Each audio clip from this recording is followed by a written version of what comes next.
అంటే జనానికేమో పథకాలు ఇవ్వటానికి అప్పులు లేవంటాడు. ఆఖరికి చదువుకునేటువంటి పేద వర్గాలకి ఆ కులం ఈ కులం లేదు, ఏ కులమైనా పేద విద్యార్థికి సంవత్సర కాలంగా ఒక్క నయా పైసా ఫీజు రీయింబర్స్మెంట్ కాలేజీల్లో చెల్లించకపోవటం వల్ల ఇవాళ కాలేజీ యాజమాన్యాలన్నీ అమ్మా నాన్నల్ని వేధించి తల తాకట్టు పెట్టైనా నువ్వు ఫీజు కట్టమని చెప్పి ఒత్తిడి చేసి పరీక్షలు రాయనివ్వకపోతే మాట్లాడేవాడు ఒక్కళ్ళేడు. పవన్ కళ్యాణ్ మాట్లాడు, చంద్రబాబు మాట్లాడు, విద్యాశాఖ మంత్రి లోకేష్ కూడా నోరిప్పే పరిస్థితి లేదు.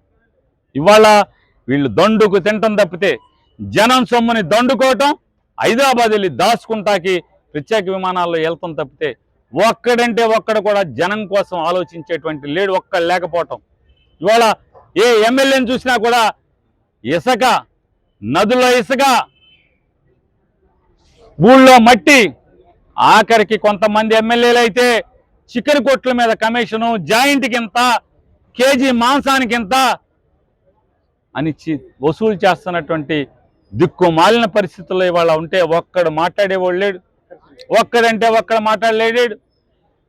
ఆడు ఈడు అని లేకుండా 164 మంది మళ్ళీ ఎమ్మెల్సీలు మొత్తం అంతా కూడా బ్రాందీల్లో మునిగి తేలుతున్న పరిస్థితులు ఇవాళ ఈ రాష్ట్రంలో ఉన్నాయి.